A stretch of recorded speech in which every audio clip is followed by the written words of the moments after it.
उसका बाप ही सैफ अली खान है तो उसको सैफ अली खान मिला, भाई तुझे सैफ पंचर छाप मिलेगा, क्योंकि बॉलीवुड और रियल लाइफ ये दो अलग चीज है। पर हमारी बेटियां ये समझती नहीं। तो 13-14 साल की बच्ची के दिमाग में ये कि अगर प्यार करना है तो मुसलमान से करो, मैं इतिहास में छप जाऊंगी, मेरी तो लव स्टोरी बन जाएगी। फिर वो अलग बात है, वो 35 टुकड़ों में आती है। दूसरी बात ये कि 25 साल की लड़कियों को ये बिगाड़ रहे हैं। 25 से 35 साल की शादीशुदा महिलाओं को बिगाड़ने का काम एकता कपूर जैसी महिलाएं अपनी टीवी सीरियल के माध्यम से करती है। कैसे करती है कि वो अपने टीवी सीरियल में एक महिला बिल्कुल टिपिकल हमारे ड्रेसअप में, अच्छी सी साड़ी, बड़ा बड़ा मंगलसूत्र, बड़ा सिंदूर, बड़ी बिंदी, पीछे अंबे माँ का बहुत बड़ा स्टैच्यू होगा। आप देखना उसके सारे सीरियल में ये इंडिकेट्स होता है कि हिंदू धर्म को बर्बाद कर दो। देखिए, कोई भी देश को बर्बाद करने के लिए बम, बारूद, गोला, असला, मिसाइल दागने की जरूरत नहीं है।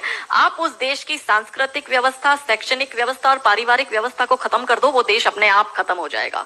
यही षड्यंत्र चल रहा है। तो इस देश में महिलाओं और बेटियों के दिमाग को खराब कर दो, क्योंकि हम परिवार व्यवस्था में समझते हैं तो जो बेटी हमारी आज हमारे घर की बेटी है वो किसी के घर की बहू बनेगी और वो दो परिवारों को जोड़ती है, तो उन परिवारों को बर्बाद करने का षड्यंत्र चल रहा है। तो होता क्या है, दिखाएंगे क्या सीरियल में?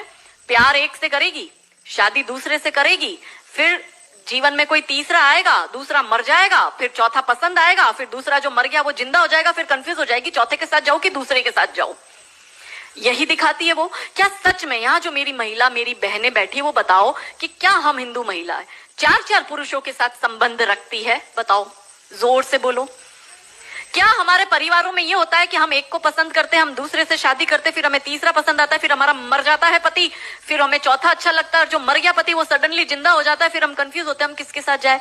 क्या हमारी ये वैल्यू है? यही सीरियल हम देखते हैं और हम तालियां बजाते हैं, और हम हमारी बेटियों को भी यही टीवी सीरियल दिखाते हैं। और इन सारी टीवी सीरियल में एक ही चीज कॉमन क्या है?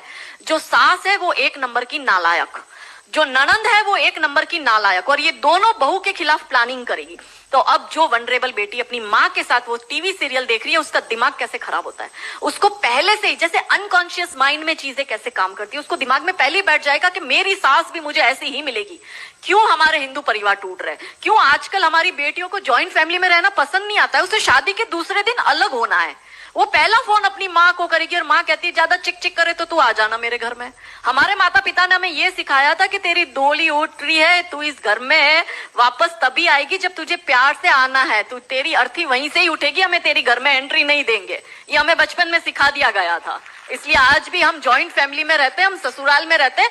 भारतीय सांस्कृतिक व्यवस्था, पारिवारिक व्यवस्था को हमने बनाए रखा है। फिर एकता कपूर क्या करेगी? अनुपमा जैसी सीरियल में, ये एक ऐसी सीरियल है इसमें इतने ब्रेकअप और इतने डिवोर्स दिखा दिए कि इतने तो मुझे लगता है यहाँ जितनी मेरी बहनें और जितने मेरे भाई बैठे, इनके जान पहचान परिवार पूरे खानदान में नहीं हुए होंगे, इतने उस एक सीरियल में दिखाए। अब हमारी बेटी जो वहां जाती है उसको लगता है मेरी ननंद नालायक, मेरी सास नालायक। इसलिए आप देखो सास बहू में निपटी नहीं। पहले कैसे निपटी थी, पहले कैसे रहते थे? और तीसरा जो मैंने कहा OTT, 35 से 45 वर्ष तक की महिला जो कि वर्किंग विमेन है, जो जॉब करती है, उस महिला को कैसे दिमाग खराब करना है फेमिनिज्म के नाम पर। यदि आप नौकरी कर रही है तो आपको परिवार नहीं चाहिए, आपको पति नहीं चाहिए, आपको सास ससुर नहीं चाहिए, वो सब आपके पैर की जूती, क्योंकि आप वर्किंग विमेन है, आप नौकरी कर रही है। और एक हाथ में दारू का ग्लास, दूसरे हाथ से सिगरेट फूको, अंग्रेजी में बड़ी बड़ी गालियां बको और आप अपने आप को फेमिनिस्ट कहो। क्या ये फेमिनिज्म है?